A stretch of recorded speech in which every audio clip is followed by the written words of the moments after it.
All right, good morning, everybody, and thank you for attending today. What we're going to go through real quickly is email access for the Chamber's new email system, as well as configuring Outlook and your phones and answering any questions you guys might have.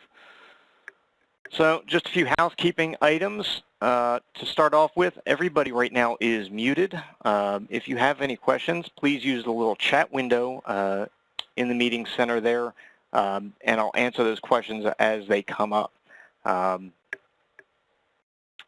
This meeting is also being recorded so that we can play it back later and give it to those who haven't been able to attend today. All right, to get started with, you should see on your screen a slideshow kind of scrolling through these three various slides. One of those slides is a list of all the current addresses that are in the system right now for the Chamber. These are active right now. You can start using them and forwarding people to those addresses rather than our personal email addresses. One of the reasons we got this set up is so that year to year, as we're doing more things over email, we're able to keep those records for the next group that's coming in, either on the board or as committee members or as leaders of a committee. So please start using those. It'll keep everything nice and neat and organized for future generations. The other slide you're going to see is a series of settings that we're going to need today when we go to set up Outlook and your phone.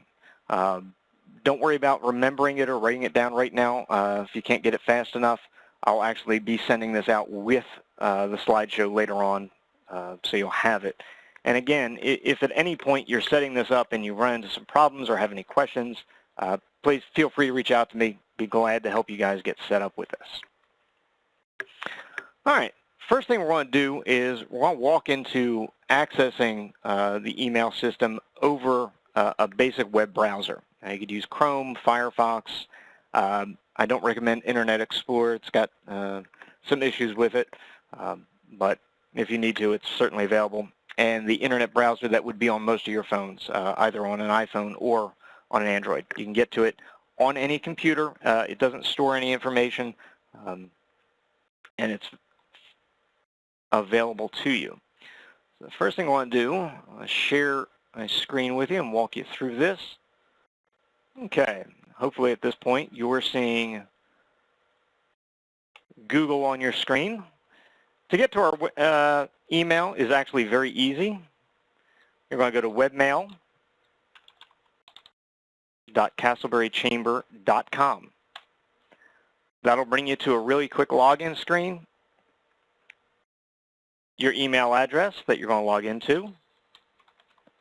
And for today's purposes, I'm going to use the silent auction address. Use silent auction at castleberrychamber.com.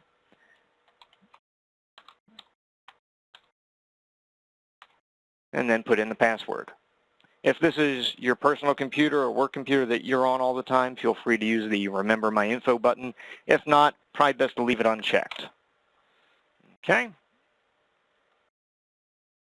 And that quick, you're into the email. So anything you've gotten should show up in the inbox here. And while you're in here, it's very much like an Outlook or an email client. You have access to a list of contacts, a calendar system, task list, and even a note section. So anything you save here, again, anybody you give access this to will be able to get to these items. Feel free clicking on this little gear here, the folder manager. You'll be able to create as many folders as you need, depending on how organized you are.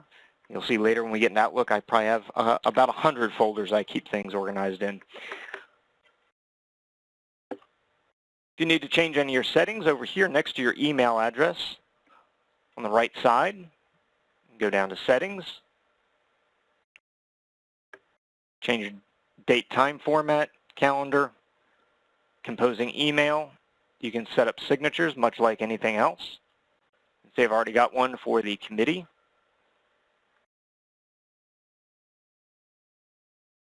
And these will go out on any email message you create. If you need to put an auto reply in, such as, hey, I got your message, I'll get back to you right away. You can set that up here. If you do want to forward this to your personal email, go ahead and turn this on and under forwarding. There is a checkbox here that says save a copy of a forwarded email. If you are going to forward it, please do leave that checked. Again, this is so we can keep track of email that's coming through these accounts for other people to use too. And that's all there is to it. Okay, does anybody have any questions at this point? All right. If not, we're going to move right along.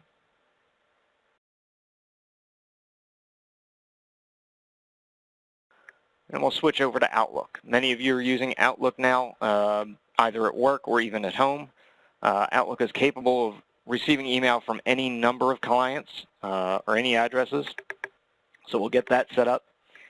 We'll be working in Outlook 2013. However, this should work for just about any version.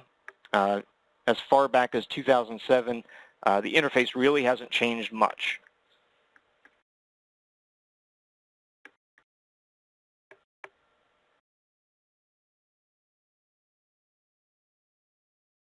Okay. And what you should see now is my email, one of my many emails. So in Outlook, you're going to go up to File, up here at the top left. Go down to Account Settings, and we're going to add or remove accounts here. And once this box comes up, you're going to choose under Email, click the New button. We're going to create an email account. And under the screen here, I actually want you to check the manual setup or additional server types. Right now, our system is not set up to auto-configure and send these settings to you automatically, so we're going to have to do it by hand. When you choose your service, and this will work on any of the phones or any other Outlook or email client, you're going to choose POP or IMAP. It may also say POP3. Select that and hit Next. And to start off with, just put in your name. If it's committee, you can put in the committee name. This is really just for your benefit. I'll use the Silent Auction Committee. And we're going to put in the full email address.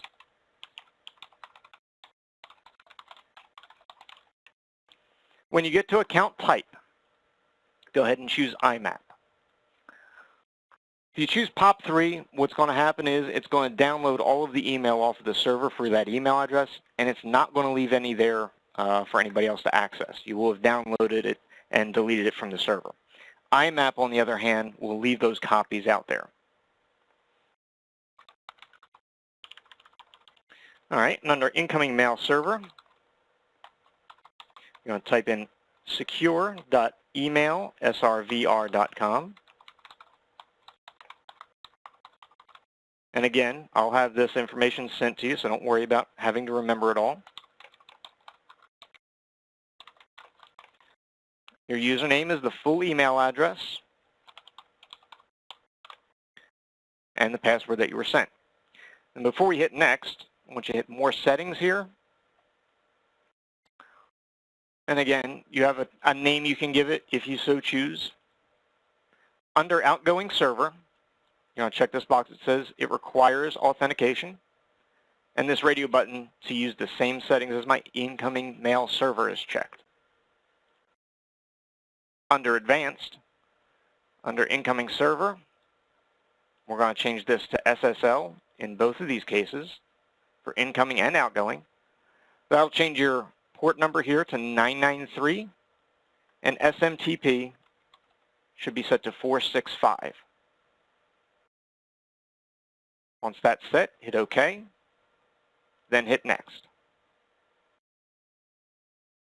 That's going to make a connection to the server. You'll see it's completed it. It's going to send a test message. That's completed. You've got 2 green checks. You're all set. Go ahead and hit Finish and Close. And you'll see as soon as you do that, you have your new email account down here. And under Inbox, you'll see all of the folders that are on the server. And there's our test message. Okay. Any questions so far? No? Okay. Moving on.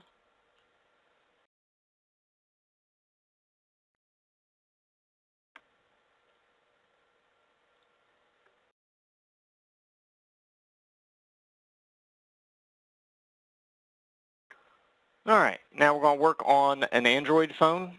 For an iPhone, the settings are going to be pretty much the same. Where you go in the menus is actually going to vary depending on what version you have.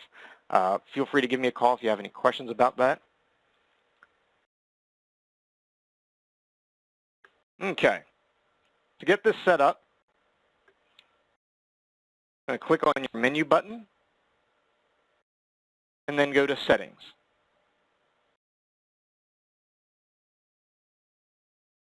Once you're there, Manage Accounts.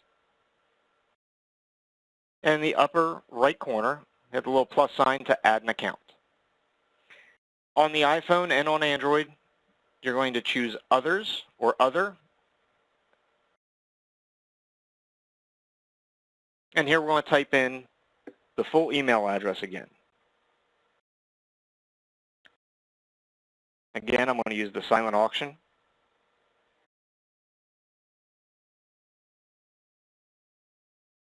Your password, then hit Next. Again, we'll choose IMAP account.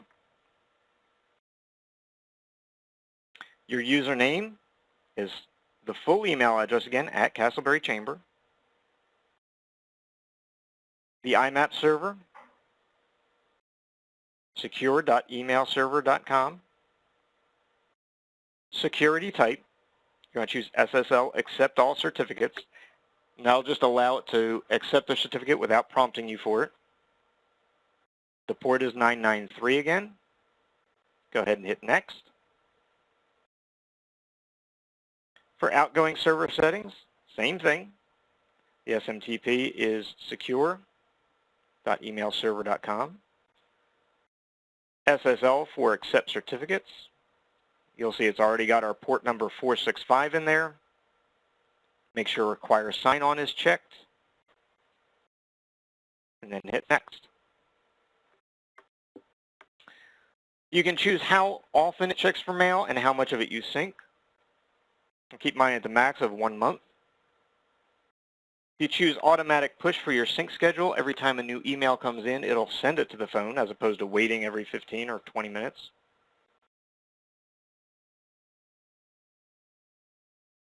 And check your settings. All looks good. Go ahead and hit Next.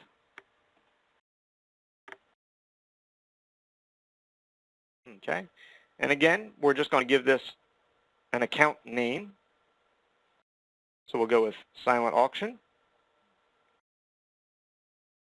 And then you choose the name that's displayed on the messages that are outgoing. And in this case, I'll use Silent Auction Committee. Next again. And that's it. You're done with all the accounts. When you go back here, it's going to load up and synchronize automatically. And that easily, we're all finished. I know I ran through this kind of quickly, so please, if you have any questions, go ahead. Be glad to answer any now, or if you have any later on.